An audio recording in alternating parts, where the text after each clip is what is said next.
नमस्कार दोस्तों, मैं अमन तिवारी स्वागत करता हूं आपके अपने इस YouTube channel steno brothers academy में। दोस्तों, जैसा कि आप जानते हैं कि हम हर दिन कंप्यूटर की एक सीरीज़ के ऊपर बात करते हैं। आज उसी टॉपिक को आगे बढ़ाते हुए, यानी कंप्यूटर का परिचय हम लोग टॉपिक पढ़ रहे हैं। इसी टॉपिक को आगे बढ़ाते हुए जहाँ पर हमने पिछली 3 क्लासों में इसके बारे में काफ़ी जानकारी हासिल कर ली है। हमने क्या क्या जाना, इसका फुल फॉर्म जाना, कितने भाग होते हैं ये जाना, हर एक के काम जाने, CPU ट्रांजिस्टर से मिलकर बना होता है, फिर CPU को भागों में काटना कोर कहलाता है। इतनी चीज़ों को हम लोगों ने दोस्तों पिछली क्लास में समझ रखी हैं। अब उसी जानकारी को आगे बढ़ाते हुए देखिए दोस्तों, मैंने पिछली क्लास में क्या बताया था कि सबसे पहला जो CPU था ट्रांजिस्टर का बनता है, एक छोटी सी चिप होती है, मदरबोर्ड के अंदर पड़ी होती है, वो तो था नॉर्मल। लेकिन फिर वैज्ञानिकों ने क्या काम लगाया, दिमाग लगाया कि इसको यार 2 भागों में काट देते हैं। तो ये क्या हो गया, डबल, 4 भागों में तो क्वाड। अब भागों में क्यों काट रहा है, क्योंकि 1 से भले 2, 2 से भले 4। भाई सीधी सी बात है, 1 जन मिलकर जितना काम करेंगे 2 जन उससे ज़्यादा काम कर लेंगे, 4 जन उनसे भी ज़्यादा काम कर लेंगे। लेकिन फिर दोस्तों यहाँ पर एक और शब्द आ जाता है जिसका नाम होता है थ्रेडिंग सिस्टम। अब सर ये थ्रेडिंग सिस्टम क्या है, मेरी बात समझना। देखो, अभी वैज्ञानिकों को या इंजीनियरों को क्या करना पड़ रहा है, बार बार इस CPU को फिजिकली काटना पड़ रहा है। फिजिकली काटने का मतलब है CPU को खंडों में बांटना पड़ रहा है। पहले CPU लेते हैं और फिर उसको बाद क्या करते हैं, उसको खंडों में बांटते हैं।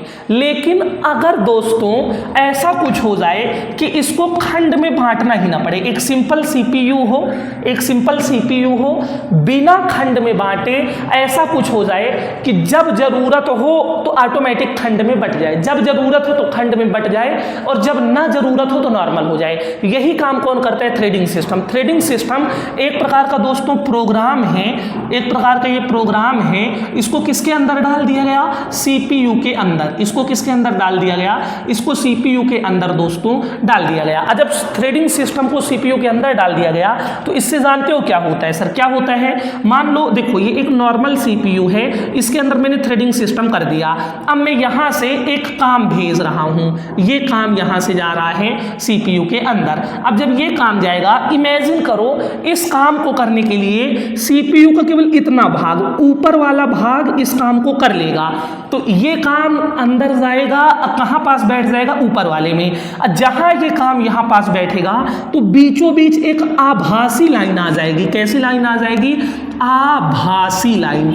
आभासी लाइन का मतलब दोस्तों अगर इसी को इंग्लिश से बोलेंगे तो बीचों बीच एक कैसी लाइन आ जाएगी, आभासी या वर्चुअल लाइन। कैसी, आभासी लाइन आ जाएगी या वर्चुअल लाइन। थ्रेडिंग सिस्टम एक प्रोग्राम है जो कि ये समझता है दोस्तों कि जैसे मान लो ये काम गया, अब इस काम को करने के लिए पूरे CPU का चलना जरूरी नहीं है, CPU का इतना हिस्सा भी इस काम को कर सकता है। तो ये काम जहां जाएगा तो जितने में ये काम बैठ जाएगा उतना ठीक है, बाकी बीचों बीच एक क्या लगा दी जाएगी, लाइन लगा दी जाएगी। सर सही समान की लाइन नहीं, एक आभासी लाइन। तो नीचे का हिस्सा क्या रहेगा, आइडल रहेगा। नीचे का हिस्सा आइडल, आइडल का मतलब शांत या खाली, आइडल का मतलब शांत खाली, मतलब काम नहीं करेगा। नीचे का हिस्सा शांत रहेगा और ऊपर का हिस्सा काम करता रहेगा। दोस्तों इसी प्रोसेस को बोला जाता है थ्रेडिंग सिस्टम। तो अगर आपके कंप्यूटर में थ्रेडिंग सिस्टम, देखो पहले वैज्ञानिक क्या करते थे, पहले वैज्ञानिकों को बांटना ही पड़ता था कि 1 भाग, फिर ऐसे 2 भाग, फिर ऐसे 4 भाग। लेकिन मान लो अगर तुम्हारे कंप्यूटर में भाग भी हो, अब फिर उसके बाद थ्रेडिंग सिस्टम भी हो, तो दोस्तों इसको बोलते हैं सोने में सुहागा। क्यों, क्योंकि थ्रेडिंग सिस्टम एक ऐसा प्रोग्राम है जो CPU के अंदर आभासी रूप से बांट देता है। जहां ये काम निकल के CPU से बाहर आ जाएगा तो ये लाइन वाइन पूरी हट जाएगी, अब फिर से CPU कैसा हो जाएगा, नॉर्मल हो जाएगा। तो दोस्तों थ्रेडिंग सिस्टम एक आभासी प्रोग्राम है। अब जैसे मान लो काम थोड़ा सा बड़ा होता, मान लो काम थोड़ा सा आपका बड़ा होता, अब इसमें मान लो CPU का इतना हिस्सा चाहिए होता, तो इतने हिस्से में काम बैठ जाता, ये वाला हिस्सा क्या रहा था, खाली रहा था। ये किसके दम पे दोस्तों संभव होता है, थ्रेडिंग सिस्टम के दम पे। तो थ्रेडिंग सिस्टम एक ऐसा प्रोग्राम है जो CPU के अंदर आभासी रूप से एक लाइन काट देता है, ये लाइन डाल देता है, बाद में वो लाइन गायब भी हो जाती है। ये किसके दम पे पॉसिबल होता है, थ्रेडिंग सिस्टम के दम पे। तो ये जो छोटी छोटी चिपें हैं, चाहे वो सिंगल हो, चाहे डबल हो, चाहे क्वाड हो, चाहे ऑक्टा हो, या कोई सी भी हो, चाहे थ्रेडिंग सिस्टम की बात चल रही हो, इन चिपों को एक चीज नहीं समझ में आई, सबसे पहले किसने बनाया होगा। सर ये सीपीयू, इन चिपों को क्या बोला जाता है? यही चिप तो है सीपीयू। कहाँ पड़ी होती है? मदरबोर्ड के अंदर। ये चिप है सीपीयू, ये इन्हीं चिप को बोला जाता है प्रोसेसर। सर सबसे पहले इन सीपीयू या प्रोसेसरों को बनाने में योगदान किसका रहा? तो मैं कहता हूं सबसे पहले सीपीयू या प्रोसेसर को जिन कंपनी ने बनाया है उसका नाम है इंटेल। इंटेल कंपनी ही वो कंपनी थी, इंटेल नाम की एक कंपनी थी जिसने पहली बार सीपीयू को बनाया था या माइक्रो प्रोसेसर बनाया था। आप ऐसा बोल दो, इंटेल कंपनी ही एक ऐसी कंपनी थी जिसने पहली बार किसको बनाया? माइक्रो प्रोसेसर, यानी छोटे छोटे प्रोसेसरों को बनाना शुरू किया। अब इंटेल ने जब सबसे पहली बार प्रोसेसर बनाया तो जिस प्रोसेसर को बनाया, अब इंटेल ने एक छोटी सी चिप बनाई होगी, तो जब सबसे पहली बार इंटेल कंपनी ने जो चिप बनाई तो दोस्तों उसका नाम रखा गया था इंटेल 4004। क्या नाम रखा गया था दोस्तों? उसका नाम रखा गया था इंटेल 4004। इंटेल कंपनी ने जब सबसे पहली बार सीपीयू बनाया उसका नाम क्या रखा गया था? इंटेल 4004। बात आती है कि सर ये जो सीपीयू हैं या जो प्रोसेसर हैं ये केवल इंटेल कंपनी के ही चलते हैं कि कोई दूसरी कंपनी? तो मैं कहता हूं CPCT, MP high court, DSSB, CGL, इसके लिए कंप्यूटर केवल स्टेनो ब्रदर्स पढ़ाता है कि हमसे पहले भी कोई पढ़ा रहे हैं? सर कैसी मजाक की बात कर रहे हैं, आपसे पहले और आपसे अच्छे लोग भी शायद पढ़ा रहे होंगे। तो फिर सीधी सी वही बात हो गई कि ये इंटेल कंपनी ही नहीं और भी न जाने कितनी कंपनियां सीपीयू बना रही हैं। लेकिन देखो पढ़ाते बहुत जन है, फेमस कोई एक ही होता है, एक दो ही होते हैं। सीपीयू बहुत कंपनी बना रहे हैं लेकिन चलता केवल इंटेल का है। बाकी इंटेल के अलावा बहुत है, AMD है, इंटेल है, राइजन है, ये अलग अलग कंपनियां हैं जो सीपीयू बना के बेचने का काम करती हैं। लेकिन जो सबसे बेस्ट सीपीयू माना जाता है, सबसे ज़्यादा जो बिकता है वो इंटेल का ही है। मेरे कोचिंग में जितने कंप्यूटर रखे हैं शायद मुझे लगता है ऐसा कोई कंप्यूटर नहीं होगा जिनमें इंटेल का सीपीयू ना लगा हो। अब देखो इस सीपीयू में एक चीज़ और होती है, हमें एक चीज़ पता चली कि इंटेल कंपनी ने सबसे पहले सीपीयू बना दिया और उसका नाम रखा 4004। अब किससे मिलकर बने होते हैं? ट्रांजिस्टर से मिलके। देखो इसमें कैसे चलता है, इंटेल के नाम कैसे चला करते हैं बता रहा हूं आपको।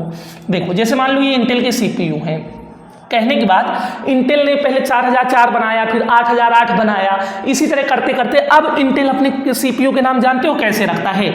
अब ऐसे रखा है, अब 4004, 8008 ऐसे नाम नहीं रखता वो कैसे नाम रखता है?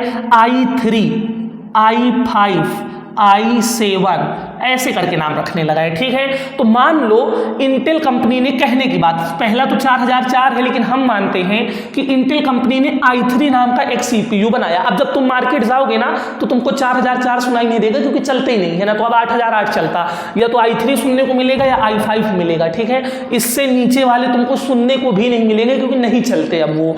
ठीक, अब मान लो इंटेल ने i3 नाम की एक चिप बनाई, उसका नाम क्या रख दिया? i3। एक खास बात है इंटेल में, अब देखो इसका नाम क्या रखा? अगले वाली चिप का i5, अगले वाले का i7, अगले का नाम क्या रखेगी?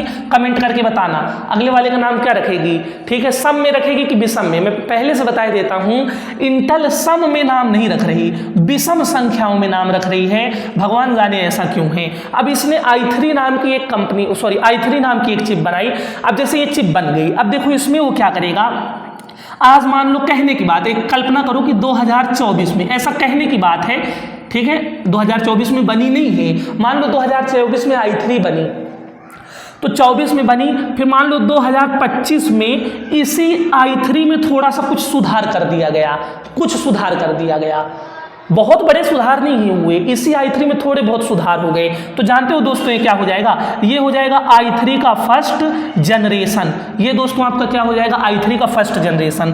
फिर थोड़ा सा मान लो 2026 में और सुधार कर दिया जाएगा, तो इसको i5 नहीं बोलेंगे, इसको क्या बोलेंगे? i3 का सेकेंड जनरेशन। अगर जैसे आप सीपीयू लेने जाते हो, आप कंप्यूटर लेने जाते हो, तो आपसे बोलेगा कि i3 का दिखा दूं, i3 का सेकेंड जनरेशन, यानी i3 मतलब एक सीपीयू का वो नाम है, एक सीपीयू का नाम है i3, और सेकंड जनरेशन का मतलब है 2 बार उसमें क्या हो चुका है? सुधार हो चुका है। अगर वो बोल दे i3 का 11th जनरेशन, तो इसका मतलब क्या हो जाएगा? i3 का एक सीपीयू है और उसमें कितनी बार सुधार हो चुका है? 11 बार। तो देखो अगर छोटे मोटे सुधार होते हैं, जैसे इसी सीपीयू में छोटे मोटे सुधार होते हैं, तो दोस्तों छोटे मोटे सुधारों को किन से दर्शाया जाता है? जनरेशन से दर्शाया जाता है। मान लो सीपीयू बनाते बनाते बनाते कोई एक बहुत बड़ा सुधार हो गया तो फिर दोस्तों उसको जनरेशन से न दिखा के क्या बोलेंगे, फिर जनरेशन में नहीं लाएंगे, सीधा एक नया नाम दे देंगे। जैसे i3 चलता रहेगा, फर्स्ट, सेकेंड, थर्ड, फोर्थ, जब तक छोटे सुधार होते रहेंगे। जिस भी साल कोई एक बहुत बड़ा सुधार हो जाएगा तो i3 न रह के क्या बना देंगे, i5।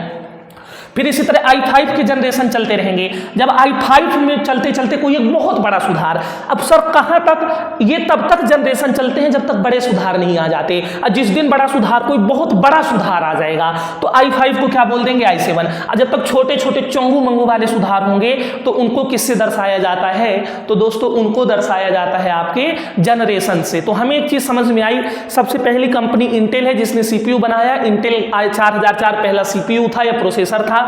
इंटेल अपने CPU का अब जो तुमको नाम सुनने को मिलेगा वो ऐसे नाम ही सुनने को मिलते हैं, i3, i5, i7, i9, ऐसे i11 ऐसे चलेगा, विषम में चलेगा, सम में नहीं बता रहा।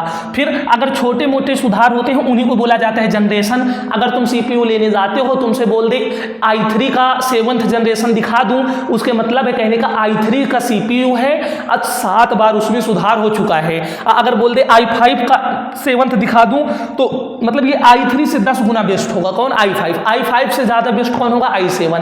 तो ये दोस्तों क्या था, ये आप लोगों को हमने यहां पर बताया कि कैसे CPU को इंटेल कंपनी ने बनाया। एक छोटी सी चिप CPU होती है और जब आप मार्केट लेने जाते हो तो क्या मतलब होता है i3 एक नाम है, i5 एक नाम है, और क्या मतलब होता है जनरेशन से। जनरेशन का मतलब होता है दोस्तों सुधार। जनरेशन किसको दर्शाता है, तो जनरेशन दोस्तों आपका दर्शाता है सुधार को। अब अगली चीज जो हमें इसमें जाननी है, 2-3 नाम दोस्तों और जानने हैं और ये टॉपिक अपना समाप्त हो जाएगा। सबसे पहले दोस्तों अपने को एक नाम जानना है, डेटा। डेटा क्या है, बहुत बार एग्जाम में क्वेश्चन कर चुका है। तो सूचनाओं का अव्यवस्थित क्रम, सीधे से आप बोल दो सूचनाओं का अव्यवस्थित क्रम। अव्यवस्थित क्रम ही डेटा कहलाता है, डेटा कहलाता है। क्या है, डाटा या डेटा। कंप्यूटर की दुनिया में एक शब्द चलता है डाटा या डेटा। सर डेटा है क्या, सूचनाओं का व्यवस्थित क्रम। मैं कहता हूं देखो हर जगह डेटा होता है, जैसे मेरे पास भी डेटा है। मेरे पास कहे का डेटा है, मेरे पास स्टूडेंटों का डेटा होता है। मेरे पास किसका डेटा होता है, स्टूडेंटों का डेटा। जैसे कि सुबह 6 से 7 वाले बैच में इतने स्टूडेंट हैं, 7 से 8 वाले बैच में इतने स्टूडेंट हैं, 8 से 9 वाले में इतने स्टूडेंट हैं। तो ये मेरा क्या है, डेटा। तो अगर जो मेरे पास डेटा है, ये जो जानकारी है, ये जो सूचना है वो अव्यवस्थित है तो उसे क्या बोला जाएगा, डेटा। आपको कई बार एग्जाम में क्वेश्चन कर चुका है कि सूचनाओं का अव्यवस्थित क्रम क्या कहलाता है, डेटा। या दूसरा बोल दिया जाता है कच्चे तथ्य।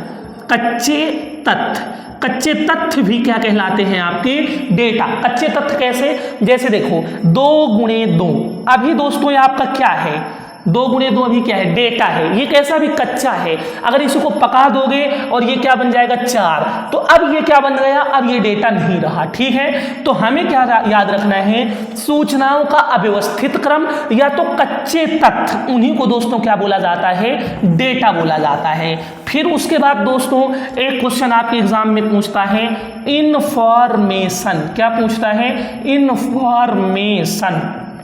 इंफॉर्मेशन क्या है, तो कंप्यूटर की दुनिया में इंफॉर्मेशन का मतलब होता है, जैसे देखो मान लो मैंने कहा कि यहां पे मैंने लिख दिया 2 गुणे 2, तो 2 गुणे 2 कितना होता है, 2 गुणे 2 होता है 4। तो ये कैसा था, कच्चा तथ्य था और ये कैसा हो गया, पक गया। तो मैं बोल सकता हूं कि सूचनाओं का व्यवस्थित क्रम, सूचनाओं का व्यवस्थित क्रम, मैं दोस्तों बोल सकता हूं कि सूचनाओं का व्यवस्थित क्रम।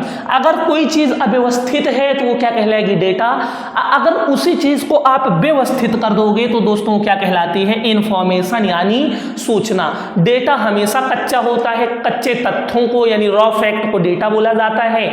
जैसे मान लो मेरे कोचिंग में 50 जन बैठे हैं और रोल नंबर से नहीं बैठे, मान लो पहले नंबर पे रोल नंबर 50 वाला बैठा है, फिर मान लो फिर बैठा है 12 वाला, फिर 16 वाला, फिर 17 वाला, तो ये जो संख्या है ये डेटा है। लेकिन कैसे बैठे हैं, 50, 49, 48, 47 ऐसे बैठे हुए हैं, तो फिर ये दोस्तों आपका क्या कहलाएगा, इंफॉर्मेशन। तो हमें 2-3 चीज़ें यहाँ से समझ में आ गई। डेटा क्या है, इंफॉर्मेशन क्या है, इसके बारे में भी एग्जाम में पूछता है। जब आप कभी भी मार्केट में CPU लेने जाते हो या कंप्यूटर लेने जाते हो तो अक्सर इंटेल का ही आपसे ज़्यादातर बताया जाता है, हालांकि और भी CPU बताए जाते हैं, ज़्यादा इंटेल बताया जाता है। इंटेल में अगर वो कभी भी बोलता है कि i3 दिखा दूँ, i3 का मतलब CPU का नाम है i3, अब बोले i3 का 11th जनरेशन दिखा दूँ, मतलब i3 नाम की CPU में 11 बार क्या हो चुका है, सुधार हो चुका है। तो ऐसे आप लोग अपने लिए कंप्यूटर भी खरीद सकते हो। कंप्यूटर खरीदते टाइम 2 चीज़ें ही ध्यान दी जाती हैं, एक तो आप रैम देख लो, रैम जितनी ज़्यादा हो, स्टोरेज, और एक चीज़ आपका ध्यान दिया जाता है CPU के बारे में। 3 चीज़ें बेहतरीन तरीके से देखी जाती हैं।